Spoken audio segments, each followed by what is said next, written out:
Hello everybody, welcome to the final UTC video. I'm going to go over almost everything we went through in the past 8 weeks, very briefly touch on each thing. Some of them are on this page, some of them are not. But really, this is page 207 and 208. So we started off with this concept of making sure that our focus is on getting healthy.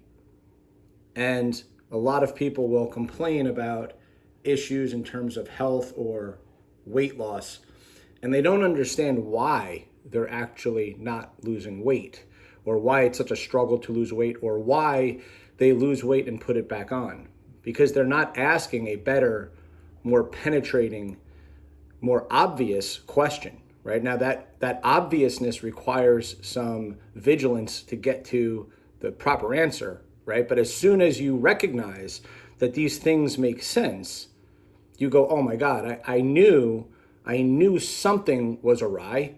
Like if your answer is the cookie diet, does that even make sense to you? Does that even make sense? Right? So there's certain trends that you've seen over the years where if you just stop for a second and just think about it, it doesn't make sense just intuitively, right? There's gotta be a better recognition on everybody's part to just be brutally honest with yourself. And the brutal honesty comes via education. It comes via actually taking the time to understand, I would argue, the most important thing you might learn in your life, because you only get one body. And if you want real suffering, true suffering, make it suffer physically and or emotionally. Okay, the UTC addresses ways to mitigate both, not just physically, via weight gain, joint pain, sort of chasing your tail with, digestive issues. And I mean, it goes on and on, but also emotional components, not just because you feel better and you have more confidence, but also we talked about the parasympathetic nervous system and the importance of mitigating stress and how to do that, real practical things. So the video is less than 3 minutes long. And if I don't have your attention yet about why you should go back and listen to the 56 days of information I went through, then I don't know how else to sell this. Okay, so the things we went through here, I'm just going to cap it real quick just so you recognize. We went through macronutrients and carb cycling and organic foods and the myth of sarcopenia. And I'm just going to stop at those four real quick. So organic food I want to highlight. Once again, if you're not eating especially animal sources organic, then you are creating havoc in your body hormonally. I promise you that. If you look at how animals are raised, when they're not organically raised, you're talking about antibiotics, you're talking about steroids and growth hormones, and meaning like recombinant bovine growth hormone for animals to create more milk from cows. You're talking about lots of things that get put into animals that, again, I used to spend a lot of time talking about just this topic. Unfortunately, I tried to relegate these videos to 10 minutes only, but there are so many documentaries out, and that's why instead of me talking for an hour, I've shared several documentaries in the video chains that I really selected hard. Listen to this, watch that, etc. And I also offered, if you want more info, please text me, and many of you have done that. But organic foods was highlighted as one of the key things in the phase 1 goals. And if I can give you one really strong pillar, is to start eating especially organic meats. But it really should be all foods, because as I've mentioned many times, glyphosate, which is Roundup, is a real problem. And I encouraged you all to look into Stephanie Seneff's work in PubMed on glyphosate. It's not just Stephanie Seneff, okay, but she is the most published person when it comes to glyphosate. You can listen to hundreds of health experts talk about glyphosate, hundreds, but I'm giving you the best. Stephanie Seneff, 20 years worth of research, and she is the most compelling because she is probably the most brilliant. MIT graduate in computer science, has a strong background in biology, and is absolutely mind-bogglingly brilliant. She stopped all of her computer science stuff in order to focus just on research with glyphosate. Okay, we talk about how to use NEAT to your advantage, HIT and important HIT tips, how to overcome taste fatigue, the proven benefits of exercise, and beginner to advanced exercises. So stop here for a second. When we did our 40-day challenge talking about weight loss, one of the main things I focused on was NEAT, non-exercise activity thermogenesis. It's not what you do in the gym for 30 or 40 minutes, guys, 2 or 3 times a week. It's what you're doing all the time. So if you have a job where you sit your ass down 8 or 9 hours a day and then you drive your ass home sitting in a chair, or drive here or there. Some of you have crazy long commutes to different places all over the place. You're sitting down most of the time. So first of all, just in that train of thought, you should recognize that when you do exercise, it shouldn't be more sitting in machines. It shouldn't be like sitting on a bike, sitting on a rower. That is why everything in Fit for Life, okay, there's nothing you sit in. Everything we do, you guys recognize, involves hip extension, involves things that, retract your shoulder blades down and back. Everything has been well thought out for you guys in terms of what we do, while also trying to build strength. Okay, so even the warm-up videos, when you guys looked at the warm-up videos that I meticulously put together, look at what it's focusing on. It's focusing on fixing what you're doing all the time.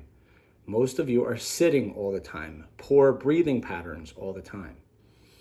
Then we went into phytonutrients, food and brain health, GMOs, alcohol, dairy, gluten, microwave and irradiated foods. We talked about how to track and measure your food, how to track your digestion and hydration, how to track your spices and their benefits. Okay, so now I just want to stop here and talk very quickly about phytonutrients, because if you didn't listen to that last video where I shared cancer research and phytochemicals, phytonutrients that are found in fruits and vegetables, things that we can do to add to our diet that have a benefit of health, longevity in terms of not getting sick with things like cancer. But it's not just cancer, it's also just the general immune benefit. I just gave you one short video, and I even said, just fast forward to whatever it was, 13 minutes and 20 seconds, and just start listening, because you don't need the whole preamble. But again, guys, I'm not like tooting my own horn here. Like, I know I'm giving you pearls. I know what I'm giving you. This shit has taken me my entire adult life. I have done this with passion for my entire adult life. A lot of books, a lot of listening, a lot of interviews, guys, a lot of experimenting on myself. I know what I'm giving you, and I'm wrapping it up, and I'm trying to make it as easy as possible to implement. If you're listening for the first time in 56 days, which some of you might be, it is virtually impossible to do these things all at once. But over 8 weeks, if you do one thing each day, it actually becomes easy. Easy. One 10-minute video each day where we have a reasonable conversation and you implement some of the things we talk about, it becomes manageable, okay? So let's go ahead and get rid of this thing, all right? And we'll go into the next things we talked about. We talked about moderation and proper measure, matching actions with intentions, how to question our medical model, the power of placebo and nocebo effects. We actually didn't get to that because we just didn't have time. We talked about the energy supplement paradigm and marketing. We talked about the importance of hydration, fats, and why some are vital to optimum health. All right, so let's just go back real quick. We didn't have time to talk about the placebo and the nocebo effect, but I'll just tell you real quick. Most people don't recognize that every single pharmaceutical drug that ever gets passed, Okay, first of all, let's just recognize that in order for it to be a pharmaceutical drug, it has to be different than something found in nature. So a lot of pharmaceutical companies have silly little tricks where they'll, take essentially the same molecule, and because of the chilarity of the molecule, the left-handedness or right-handedness, they'll say, well, we'll just isolate the right-handed or the left-handed side of the molecule because you can't find that in nature. This is a silly little trick that pharmaceutical companies do. Now, there may be some isolated benefit. If I give you an example, just because I've done a lot of research in this particular area, if you look at the emerging research in ketamine and other psychedelics like psilocybin, ketamine, for example, you look at Johnson & Johnson, who has created a ketamine product, and you look at another company who is, I'll think of their name in a second. I'll think of it in a second.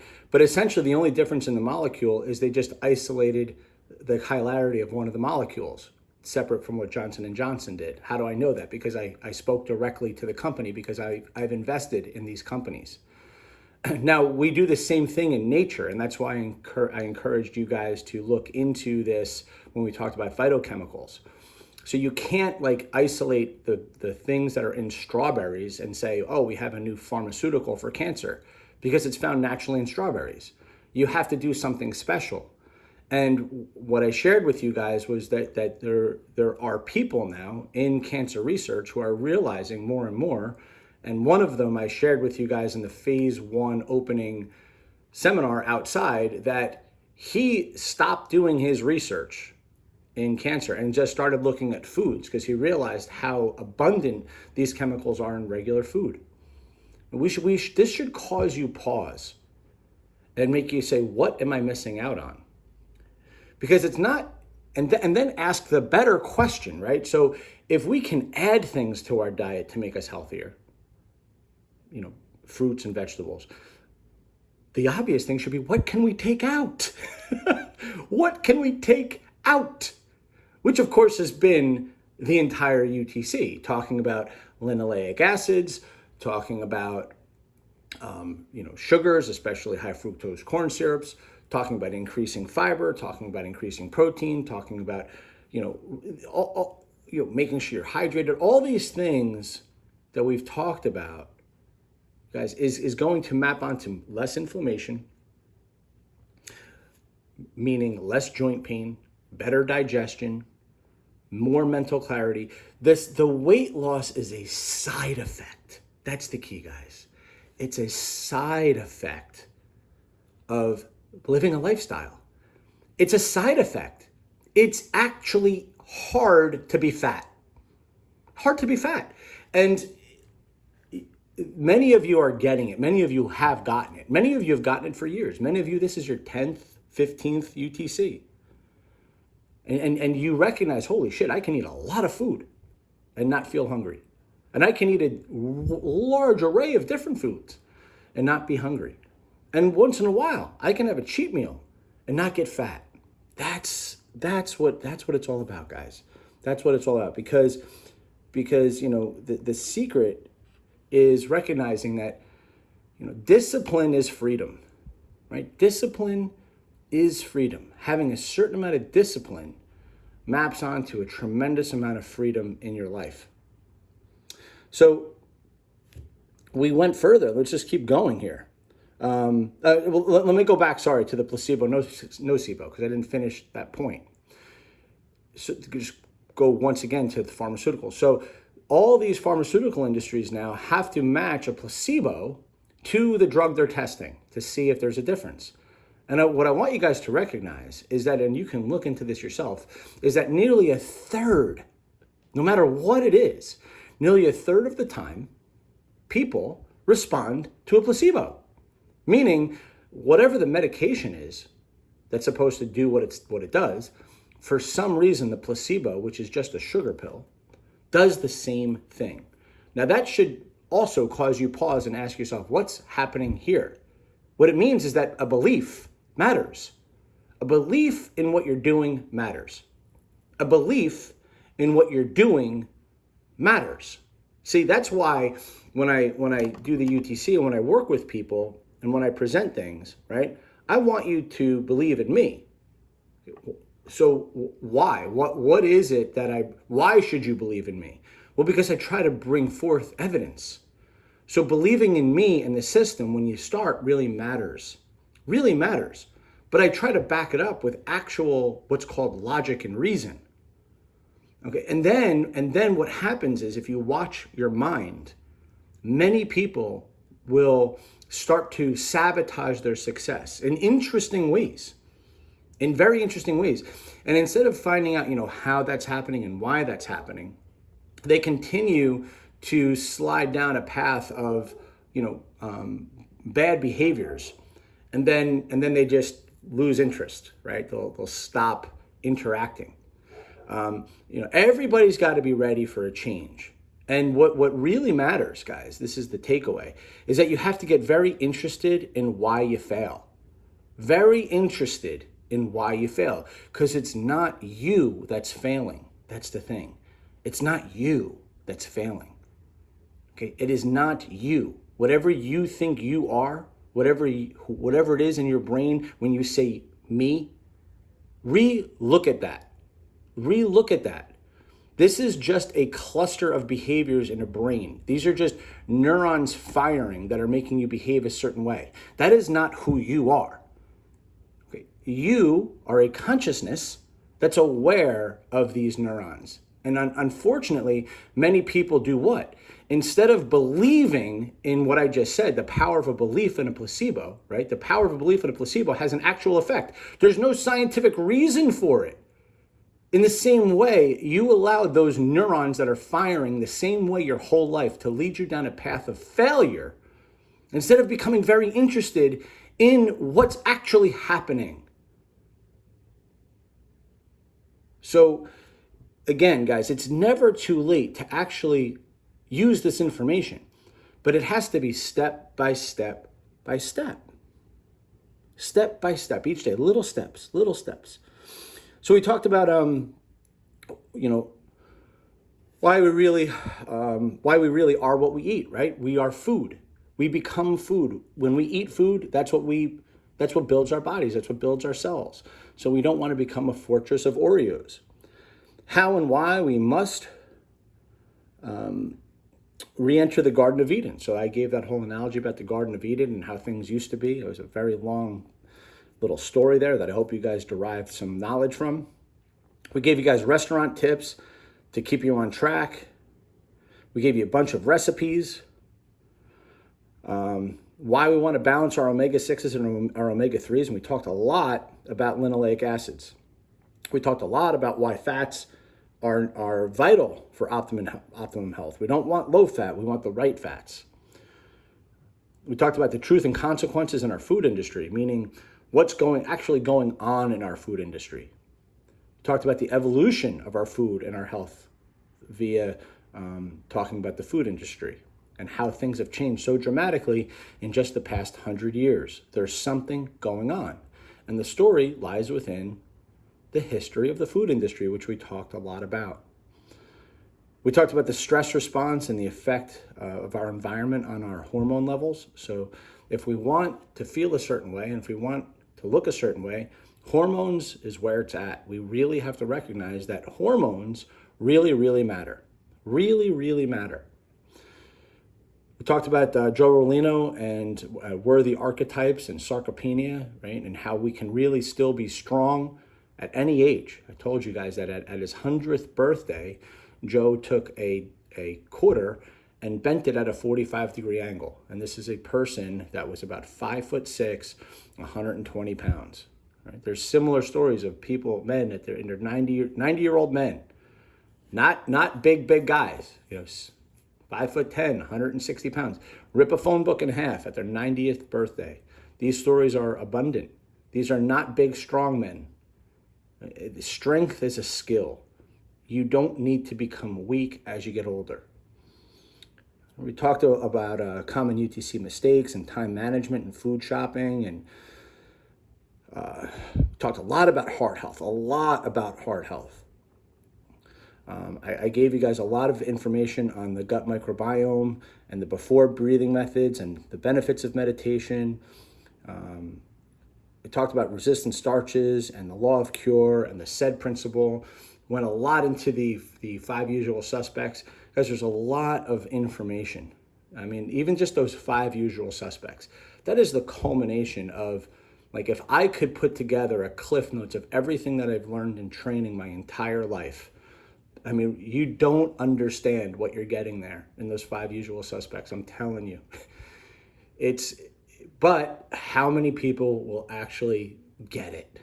How many will get it? I mean, I went through only 3 of them. And if you go back and just listen to those videos, there's at no point will you say, that doesn't make sense? Or will you say, I don't agree with that?